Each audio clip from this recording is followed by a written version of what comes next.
It's the Opperman Report. And now, here is investigator Ed Opperman. Okay, welcome to the Opperman Report. I'm your host, Private Investigator Ed Opperman. You could find me at Opperman Investigations and Digital Forensic Consulting if you just email me directly at oppermaninvestigations@gmail.com. Today we're going to be talking about the Netflix Octopus murders, the cover-up of reporter's death, and CIA crimes he threatened to expose. We also had Mr. Kuzmarov on the show about warmonger, how the Clintons' malign foreign policy launched the U.S. trajectory from Bush 2 to Biden. And I just played a repeat last night, I just remembered. About was the CIA behind Jonestown. Mr. Kuzmarov, are you there? Yes, I'm here. Great to be with you. Yeah, thanks so much for coming back, especially with all this controversy going on. Remind the audience, though, who is Jeremy Kuzmarov? Well, I'm a historian by training, and I work as the managing editor of Covert Action magazine, which tries to expose covert action and was founded by a CIA whistleblower. All right, good old Philip Agee. Remind the audience about your book, Warmonger. Yeah, I just published a book. It's called Warmonger, How Clinton's Malign Foreign Policy Launched the U.S. Trajectory from Bush 2 to Biden, published by Clarity Press. And it looks at the history of Clinton, including his connection with the CIA going back to his time as a student at Oxford in the 1960s, and his role as governor of Arkansas and overseeing clandestine CIA operations into Nicaragua and Central America, and then how that played out in this presidency where you had this kind of phony liberal who basically recalibrated the warfare state and promoted these humanitarian pretexts for war. And it was a turning point, I argue, in American history at the end of the Cold War.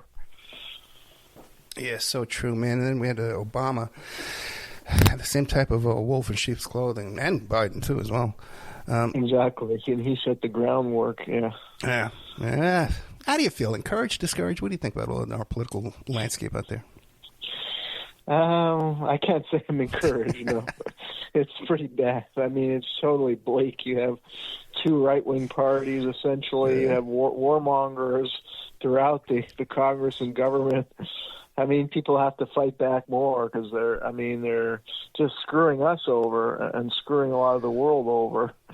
You know, it's funny for the audience. You know, we're taping this at 12 noon on a Friday, and I just told Jeremy a minute ago about Marjorie Taylor Greene filing a motion to vacate the Speaker of the House. Utter chaos in the House right before their break. It's just craziness out there. All these Trump lawsuits.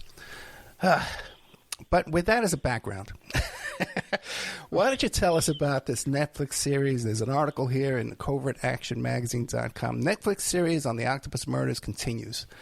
Cover-up of reporter's death and CIA crimes he threatened to expose. Covertactionmagazine.com has done work on the Octopus story for years. Many articles on there. Why don't you first tell us, what is the Octopus story for people that don't know? And then we'll get into this recent Netflix. Okay. Well, a lot of it centers on this journalist named Danny Casolaro, who is investigating, CIA corruption and, this secret team of the CIA who allegedly stole some computer software from Bill Hamilton, who is had worked for the NSA, and he developed his own company, and he had this computer software that was being, marketed to law enforcement agencies so they can track legal cases, and his company was thrust into bankruptcy by the Department of Justice, and he believed that the software was stolen by the CIA, and there were a lot of evidence emerged in court cases to validate his suspicions and his claims, and they used that software for money laundering operations at banks and for surveillance, and it was a network of CIA operatives around George H.W. Bush, Theodore Shackley, and the elements involved in the Iran-Contra affair like Oliver North and Richard Secord, who were among those to use this software for money laundering and criminal activities and drug laundering, including in banks. And there's a bank, the Nugan Bank in Australia, that was used for that purpose, and BCCI. And these operatives were involved in kind of systemic criminality in the name of national security. And Casolaro was kind of onto them, and then he got killed what many people believe he was murdered, although it was claimed he committed suicide, but no, this was in 1991. And then a new generation of researchers have kind of tried to pick up the story and see what really Casolaro knew, what information he had, what he was going to publish in the book that he was allegedly going to publish before he died. And they've added new layers of information to the story. And Bill Hamilton is still around. He's also continues to investigate and try and relay to the public how he was screwed over and how corrupt these elements were and still are. One of the most fascinating things Hamilton told me was that the software was being used to track overseas wire transfers, and then they could use that information to blackmail powerful people, rich people, politicians and stuff. And that a big use of this PROMIS software from, what was it called? The core, the main core, he called it, portion of the NSA, was being used for blackmail and extortion. But that wasn't mentioned on Netflix, was it?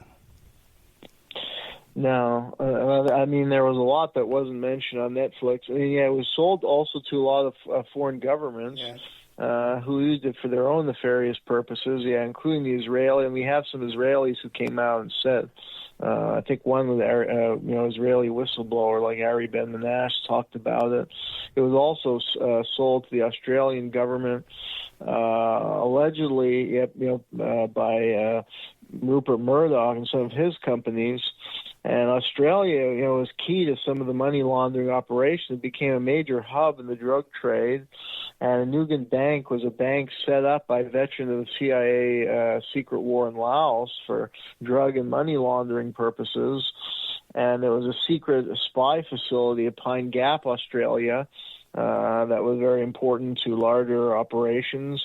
And the Octopus, according to Casolaro's research, according to Peter Osborne, who's an Australian researcher who's uncovered a lot into these networks, Casolaro had extensive information about a coup that the Octopus was involved in Australia against the Gow Whitlam government, which was trying to close the Pine Gap spy base and, crack down, I think, on the Nugent Hand Bank, as well as pursue more independent foreign policy for Australia. And he was overthrown in the 1975 coup. And there was a royal commission being set up in Australia that Casolaro actually was, prior to his death, he had plans to travel to Australia and meet with members of this parliamentary commission that was investigating CIA activities in Australia, and ultimately did expose a lot about it. Well, Jeremy, let me ask you this. Then what is the problem if this Netflix documentary is exposing all this new information about the Octopus and PROMIS and all stuff? What is the problem with the documentary? Well, the one good thing is that the documentary, people who may not have been aware of the Casolaro story are now aware of it. So that's good. But it's a misleading film because they haven't done actually any original research of their own or uncover anything that's new. And then at the end, kind of the first three, the premise of the film is that, there's a suspicious death of Danny Casolaro, and it smells bad, and we're going to try and expose the truth all these years later. And the first couple episodes feature this guy named Christian Hansen, who had been a New York Times reporter, and he claimed that he got obsessed with this case and stopped working for the New York Times so he could pursue this full time. And it kind of looks like he's really going to dig into it and solve the murder, but then he kind of backtracks and turns on his sources. Like in the last episode, he turns on Bill Hamilton, because he allegedly found one of Hamilton's source on one. Hamilton was trying to investigate the application of the PROMIS software that was stolen from his company and that he developed. And the film makes Hamilton seem like he's on a wild goose chase and that he relied on a woman who wrote, got information in the bowling alley. Yeah. But that was just one source. I mean, Bill Hamilton is a very intelligent guy who's researched extensively and relied on many different sources and unearthed a lot of important information about how the PROMIS software was used. So, not as any researcher knows, not every lead turns up good, but that's not the fault of the researcher. If one lead, turns bad, or one source is uncredible, in one particular facet of the research, but he kind of uses that to make the audience, to make it seem like Hamilton is just crazy and on a wild goose chase and doesn't know what he's doing, when in fact he'd been exonerated in court, and the court ruled that he was a victim of a nefarious conspiracy, and his case was taken. His lawyer was Elliot Richardson, the famous Watergate lawyer, who had a great reputation for integrity, which is rare in Washington, but this was a guy who really had a great reputation, and he said that this was worse than Watergate. And Hamilton is very meticulous, kind of scholarly in the way he approaches this. So the film was this kind of a hatchet piece against Hamilton and other whistleblowers who came out with insider information about the working of the Octopus, like Michael Riconosciuto, who helped modify the PROMIS software for the CIA, working under William Casey, and then was put in jail for 25 years on what many believe was trumped up drug charges. And he had a lot of knowledge and information, but the film kind of dismisses him as a crackpot. And then at the end, it just says, oh, well, there's only one person in the room that could have killed Danny, and that was Danny. But there's a huge amount of forensic evidence that points to Danny being murdered, notably that his wrists were so badly slashed, 2 wrists, so he could not have held the knife with one wrist to slash the other because they were so badly slashed. And then there was somebody, there was blood, like on a towel outside the bathtub, and a person who worked at the hotel witnessed somebody leaving the room, and this person looked like Joseph Cuellar, who's one of the leading suspects, who's known to work for the CIA and had met with Danny the days before. And there's other crime scene evidence that points to a murder that the film just kind of whitewashes and wants us to believe that it was a suicide and people are paranoid,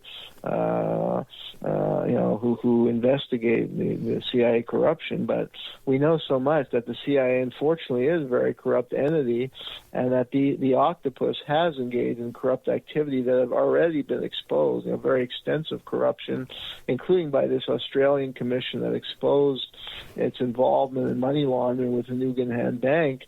And that's one part of the information Castellaro is going to write about in his book.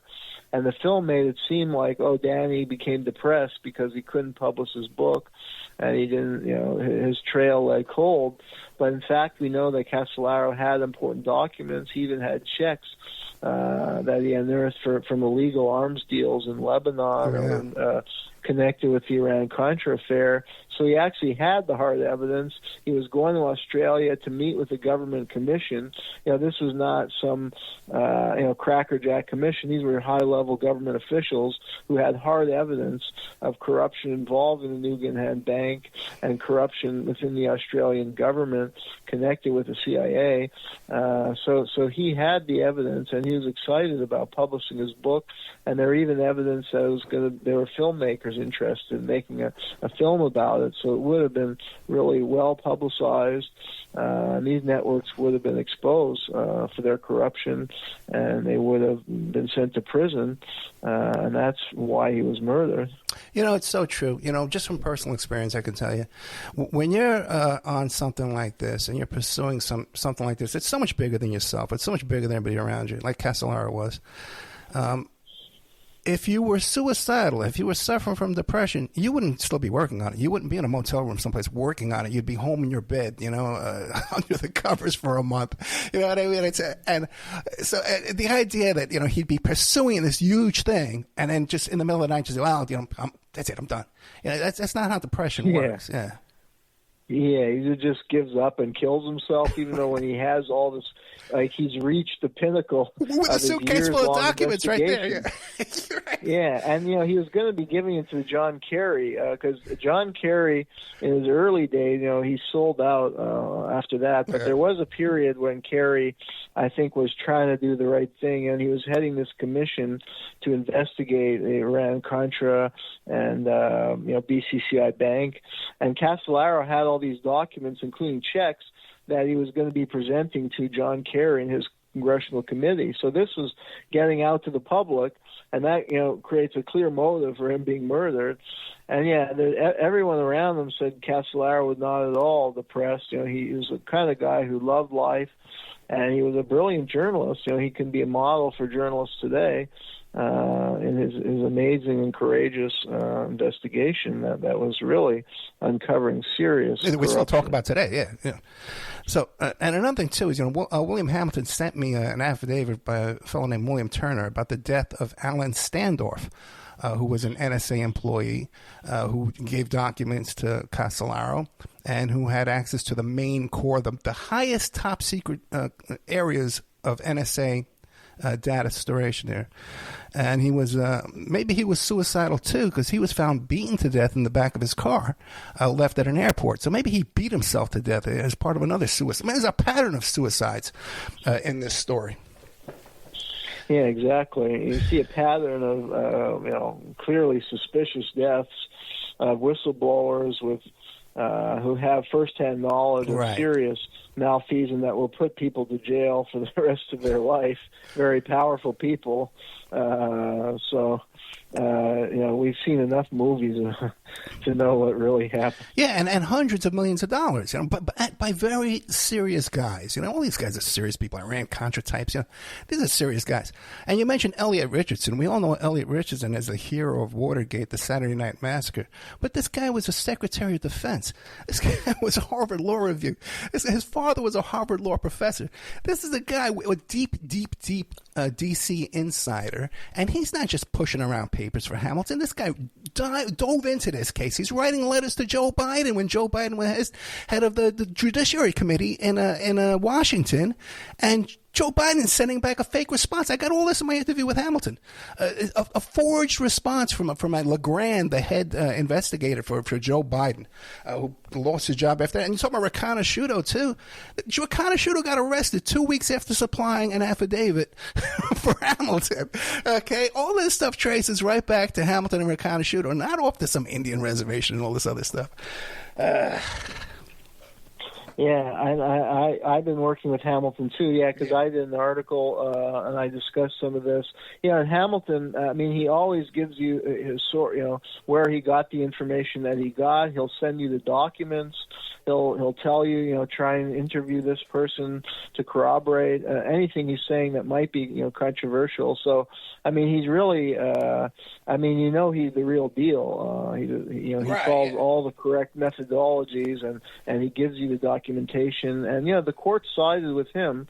Judge Batson, this got to federal court, and it stated explicitly he had been defrauded in a massive criminal scheme involving trickery, fraud, and deceit.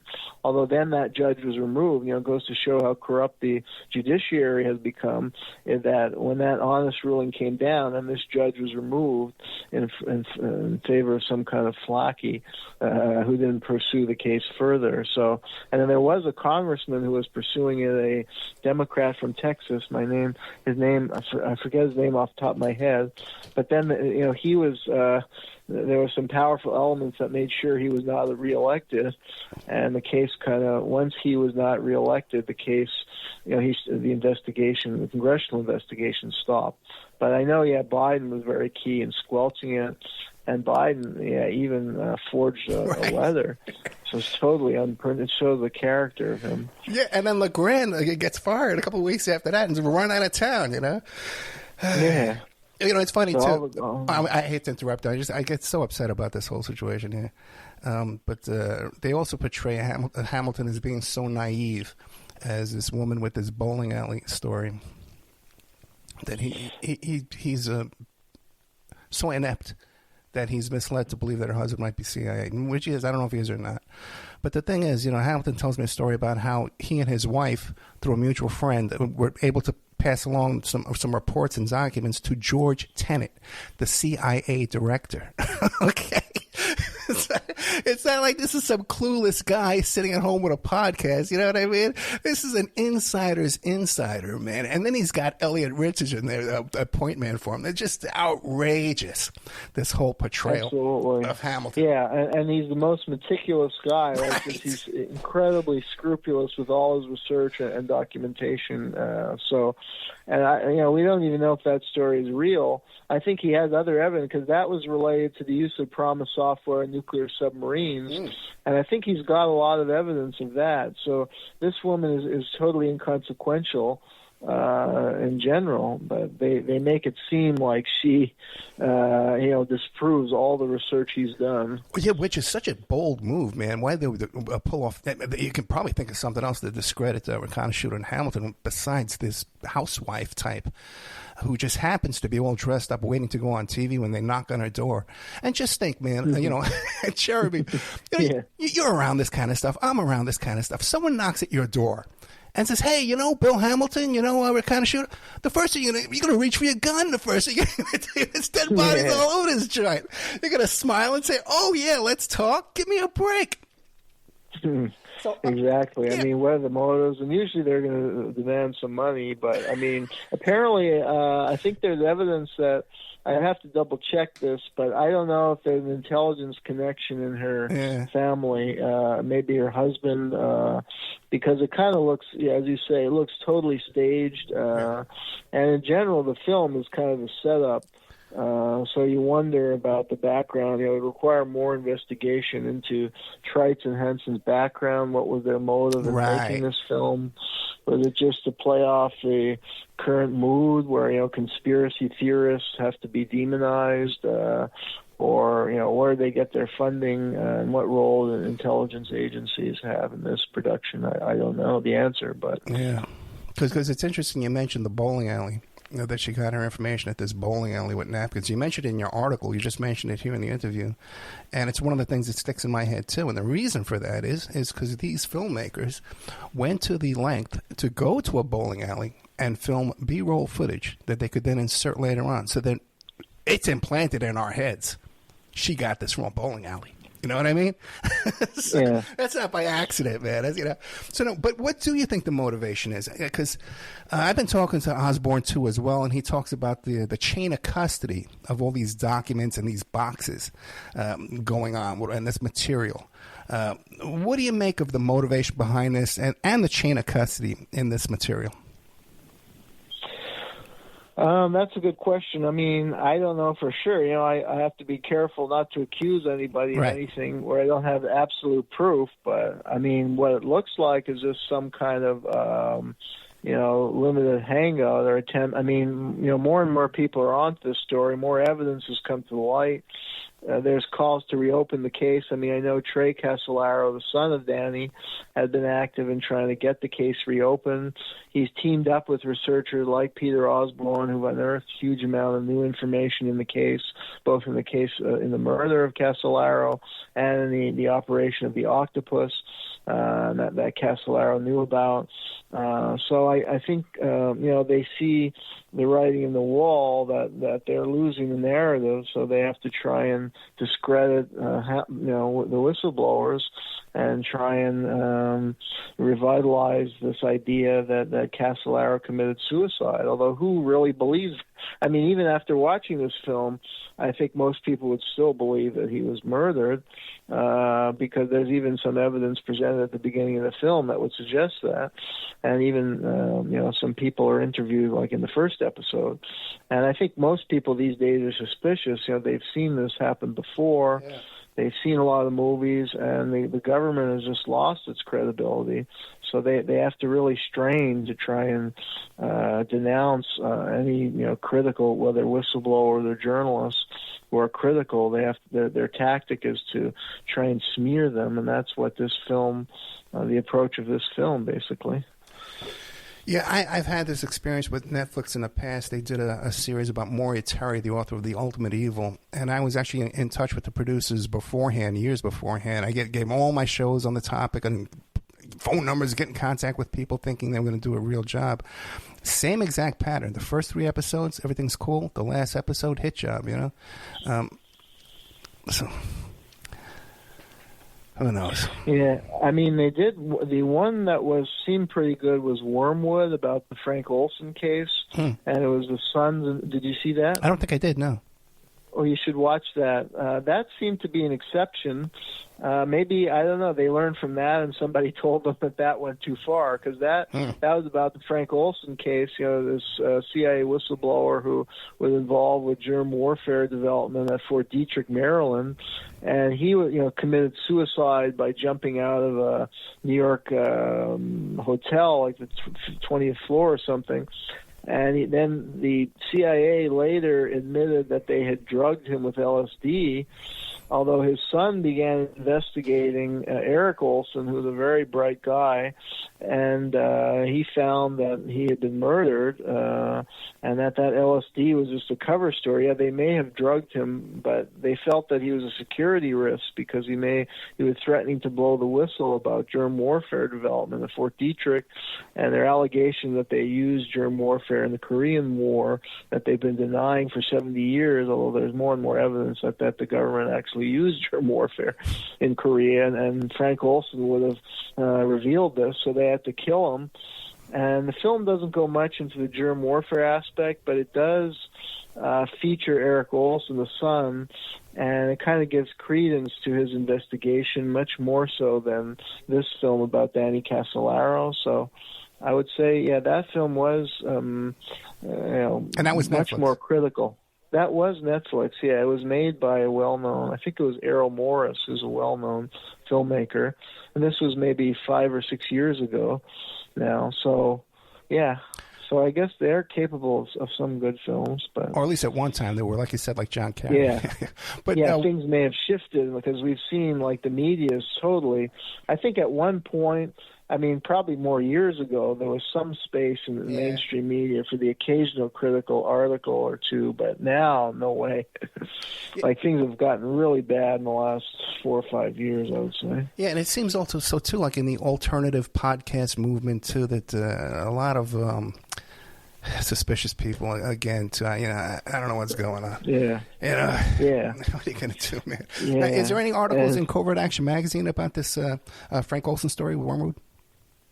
Yes. Well, I did an article about Frank Olson, and it's been republished a couple times. It's called, I think, the title of the article is "There's Something Rotten in Denmark," because the hotel concierge, he was the one to first see Frank Olson. He was thrown out of the hotel, and he crashed on the sidewalk, and it was a grisly scene that he came up on. And then his name was Armand Pastor, and he was actually featured in Unsolved Mysteries. That's where I got the title, because and that used to be a great show. Unsolved Mysteries would actually go into these cases, and they would interview a lot of people, and they did, I think, a very objective job. You don't see that anywhere in the mainstream media anymore. And yeah, they interviewed Pastor because when he went up to the room Olson stayed in, Olson's roommate was a guy named Robert Lashbrook, who was also in the CIA, and he claimed he only woke up after Olson, crashed through the window and he heard a sound. But it didn't look right. It didn't sound right what Lashbrook was saying. And actually, he didn't first call the police. He called Sidney Gottlieb, who was the CIA's Dr. Death. And they had a recording at the hotel that before he called the police, because in those days, every phone call, went through to some hotline. And they had him calling Sidney Gottlieb, like saying he's gone, instead of calling the police. So Armand Pastor is like this. There's something rotten in Denmark. And that's the title. And he told Unsolved Mysteries that. And that was the title of my article. I can't encourage people enough to check out covertactionmagazine.com. John Potash, who's a friend of the show, we've known him for years and years. He writes there all the time. He just hooked me up with a fellow, Dr. Muhammad, who's going to be coming on our show telling his story as well. Excellent content there at covertactionmagazine.com. You can subscribe, and you can even buy the historical paper copies, the magazines that they used to have back in the 70s and the 80s when I was a kid. We'd see around WBAI headquarters and stuff. What about, I was talking to Osborne, and he's very concerned about the chain of custody with this material, Casolara's material, and other material boxes, we keep calling it, these file boxes all over the place. This woman, Anne Clank, appears to have obtained some of this material from Casolara's home after his death. Yes, that I think Peter told me about that, and yeah, Clank is featured very prominently in this Netflix film as some kind of authority. But Peter, is very close with Trey Casolaro, right, the son of Danny Casolaro, and knows, had access to his diaries and knows more than anybody about him. Said that Casolaro didn't trust this woman, and I think there's evidence from a friend of his that she took documents from the home without authorization, and I don't know where these documents are today. And Peter Osborne also unearthed that Clank had worked for Earl Bryan, was a Reagan official who was involved in the theft of the PROMIS software from Bill Hamilton that was then used for the CIA for nefarious activity. And she was a producer with Jack Anderson in his radio show, and he was this Washington Post columnist. And the radio network that Anderson's show was on was the Financial News Network, which was owned by Earl Bryan, who was a Reagan official whose company stole the PROMIS software and was implicated in court cases. So she appears to be compromised, but of course the film doesn't tell you this, and she's like an authority, very skeptical of the, murder story, and skeptical of Casolaro's research, and said she tried to warn him or something. So this is very misleading, and there's a blatant conflict of interest there, and it's not reported. Yeah, refresh my memory. Earl Bryan was the one who supposedly he was given the software deal as, I guess, a payoff or a gift, quid pro quo, over the Iran-Contra. That was somebody else. Somebody else? Okay, sorry. No. Sorry, you're right. Yeah, okay. I think Earl Bryan. Yeah, he was given it. He was involved in the October surprise. Yeah, because that's what I meant. October surprise. I apologize. Yeah, I was confused because there are a lot of names, so it gets confusing. But it's crazy. Yeah, no, that's right. Because he was with Reagan all the way back when Reagan was governor of California. He was like the health. Had a health portfolio, I think, in the state government in California, and then he was always with Reagan, and he was involved in the October surprise, where they, the mission to delay the hostages being released after hostages were taken following the Iranian Revolution, because Reagan wanted Carter to look bad in the election, that he couldn't get these hostages freed, and he was compromising national security. Was a weak leader, and he was going to free them. But there was bribery involved, and Bryan did that dirty work for Reagan, so he got rewarded with the software, and it was his company. He had set up a company whose name I'd have to look up, but that company was the one that took control of the PROMIS software. Yeah, there's so many names. There's so many names involved in this that we all recognize, just to keep track of those. Yeah, and then there's these more obscure folks that are out there. What a crazy story, man! And I don't think it's ever going to end. Now, have you spoken to Riconosciuto? No, I've never spoken to him. From what I heard, he was very upset about this film, but I don't know, because he was portrayed so negatively. When his account has always, I think, been corroborated, much like Bill Hamilton, and he's really a brilliant guy, and there's no reason to question his integrity, but he's portrayed very poorly in this film, so I don't know how it's affected him. Right, and let's not forget, he spent years and years in prison. Yeah, 27 years, which is no joke. And the other thing too is the guy was arrested 2 weeks after providing an affidavit to Hamilton. It's coincidences happen, Yeah, but not exactly. with this bunch we're dealing with. Yeah, absolutely. And the sentence was ridiculous. Yeah. I mean, he was given more than murderers and rapists for allegedly some minor drug violations. So something, what a horrible injustice for a man to spend a quarter century of the best years of his life in prison simply because he's a truth teller is just terrible. What do you know? I was told a story about Castellaro's girlfriend was supposed to go with him, but she was given some money by Saudis to attend a different event and wasn't down there at that motel with him. Do you know anything about that? Yes, I would recommend Peter Osborne, this Australian. He had an experience somewhat similar to Hamilton because he had developed his own software and encryption company, and it was operating independent of the CIA. And he had it stolen from him in a CIA operation Stillpoint, and he had been working even with the United Nations. And that ruined him financially. He had been a science advisor in the Australian government. So because of that experience, he researched this for years and worked with Bill Hamilton. And he has a website called The Sixth Eye that listeners can go to. And he presents a lot of the evidence. And like Hamilton, he doesn't just say something. He'll present documents and evidence to back up what he's saying. And a lot of that is presented in in these podcasts. So, and he unearthed documents. Well, these checks that Castellaro had, and evidence about. I think her name was Wendy Sherman. She was Castellaro, I believe, not Sherman, but Wendy something. Although I have to double check the name. But she was promised $10,000 by the Kuwaiti royal family. I think they invited her to stay in the Watergate Hotel because I think they wanted to keep her away from Castellaro, and he has evidence of this.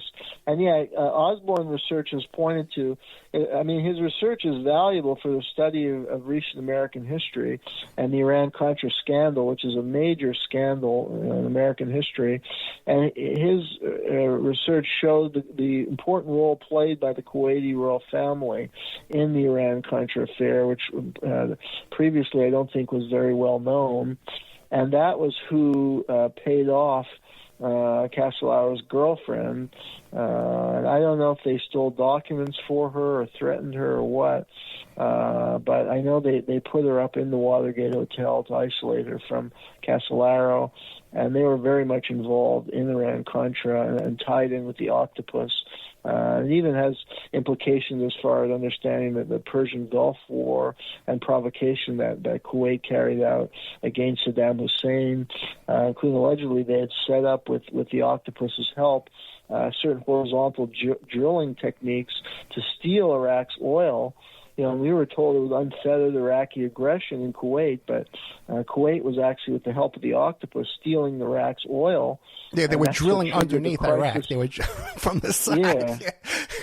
Yeah, so that triggered the crisis that led to the Persian Gulf War and the 30-year American involvement in Iraq that's been disastrous for Iraq and caused who knows how many millions of deaths and destruction of the environment. So the implications of some of these policies are just horrific, and that's why Americans ought to be attuned to these networks that basically hijack, in many ways, government policy while making huge amounts of money themselves.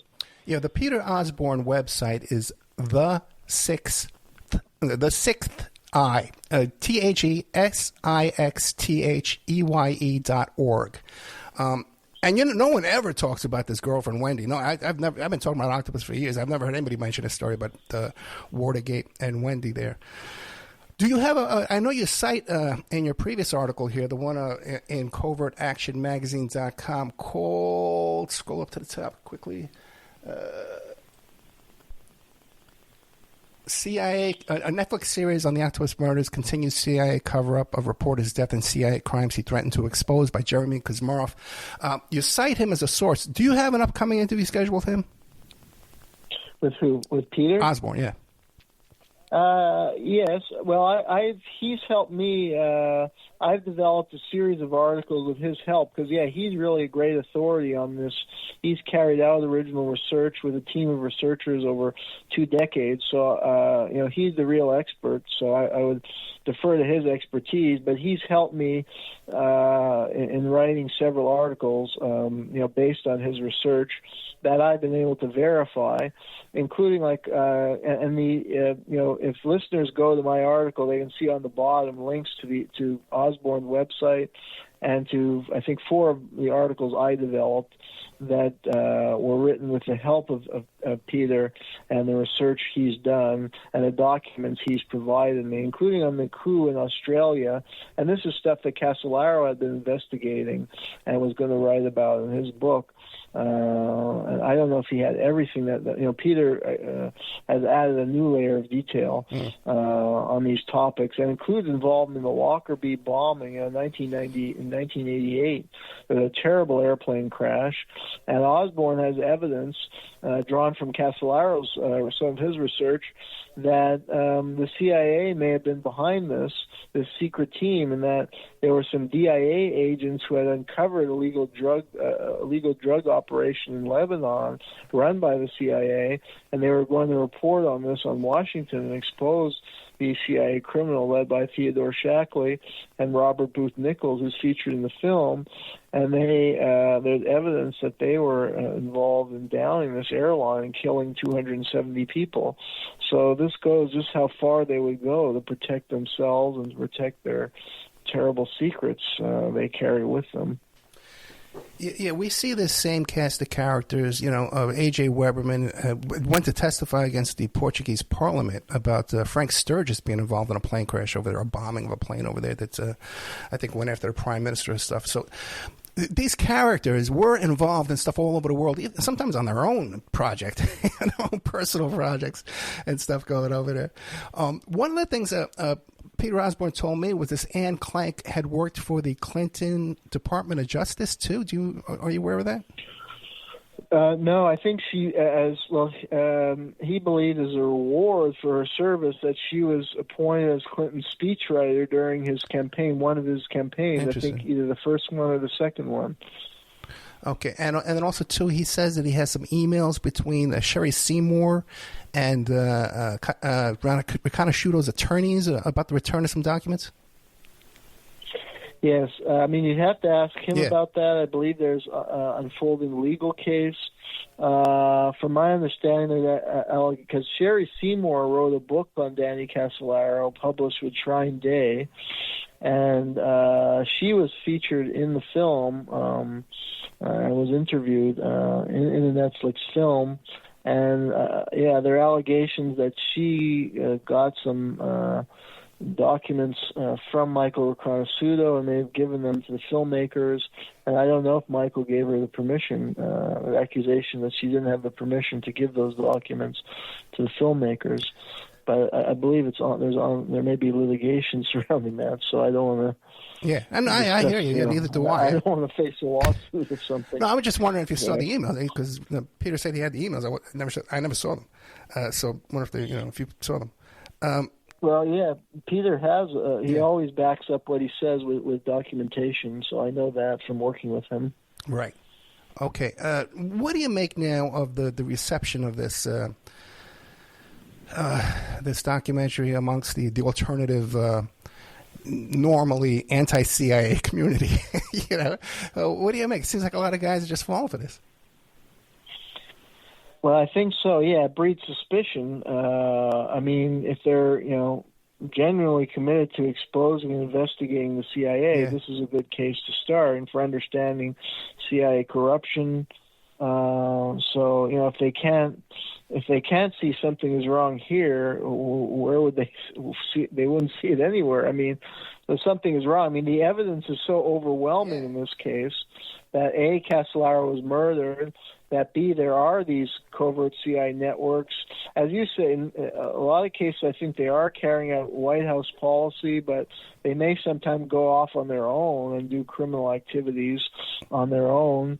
But there's just so much evidence of it. There's books written, like on the Nugenhan Bank. I mean, in the years after Castellaro died, there were books published on the Nugenhan Bank.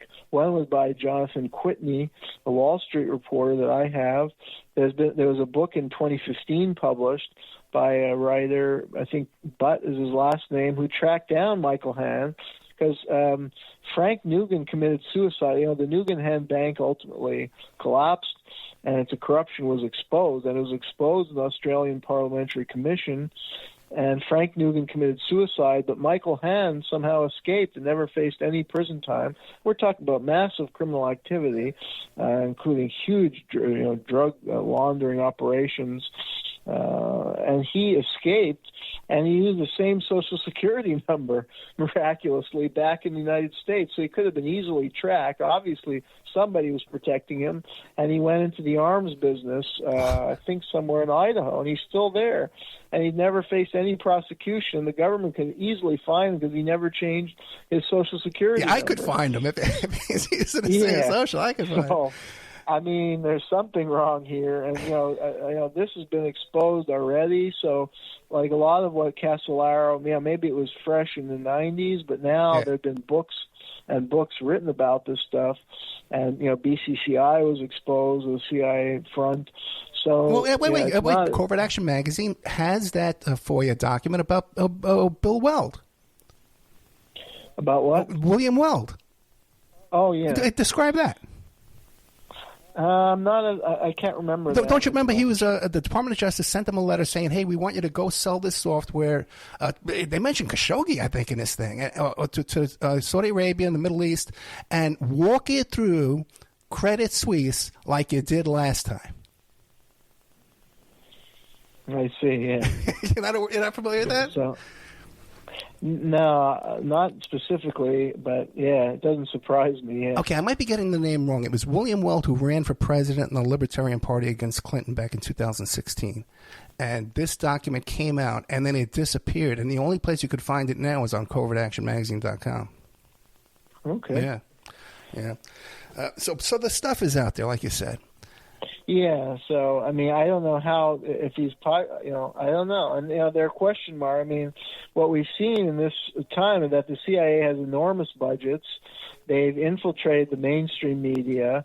That was exposed a long time ago. But I think they've increasingly targeted alternative media, and that's why these kind of stories are either not picked up, or these kind of investigations are not carried out, or there may be these kind of whitewashes where you have these alternative outlets or podcasters who are actually, CIA just trying to kind of hoodwink the public, and they have this veneer of being like countercultural type operation, but really they're there to censor the truth or to malign whistleblowers.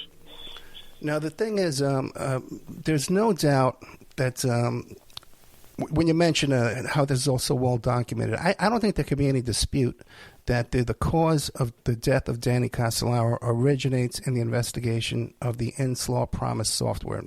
Agreed?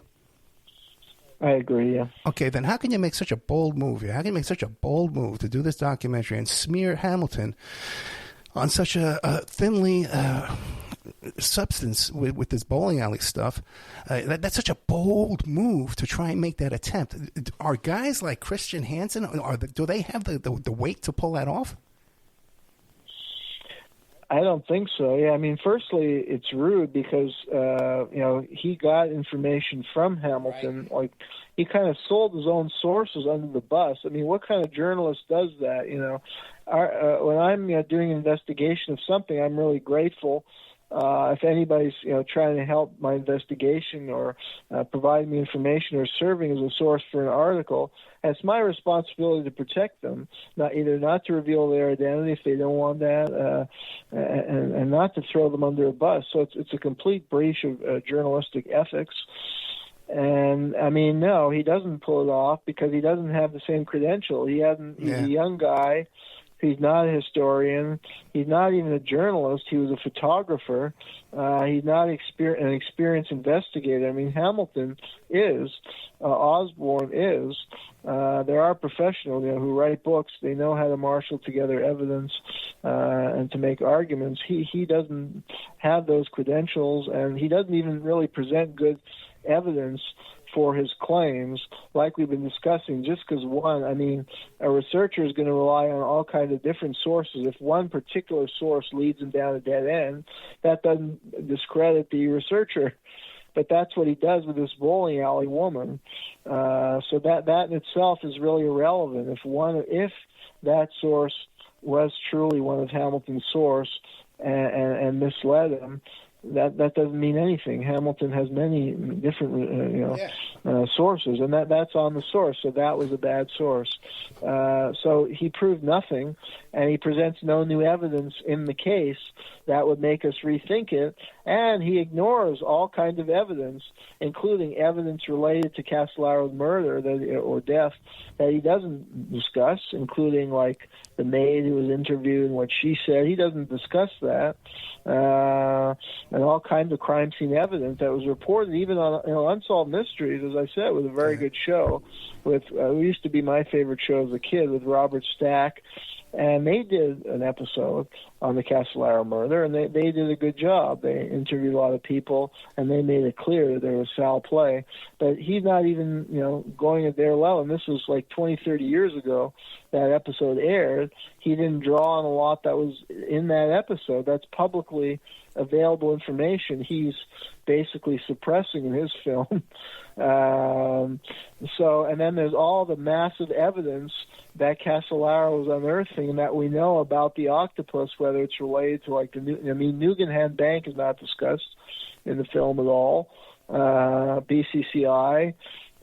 So much of what we know about whether it's this coup in Australia, whether it's related to Iran-Contra and the involvement of the Kuwaiti royal family, these checks that materialized that Castellaro had and was going to be passing the Kerry Committee about illicit arms deal. I mean, this is all hard evidence about the operations of this Octopus, which is not just made up. And he's not presenting that information that is in the public record. So it's a dishonest film in that regard. Jeremy Kuzmarov, covertactionmagazine.com. I can't thank you enough for coming on the show here and clearing this stuff up. People can check out Jeremy's book, Warmonger, How Clinton's Malign Foreign Policy Launched the U.S. Trajectory from Bush 2 to Biden.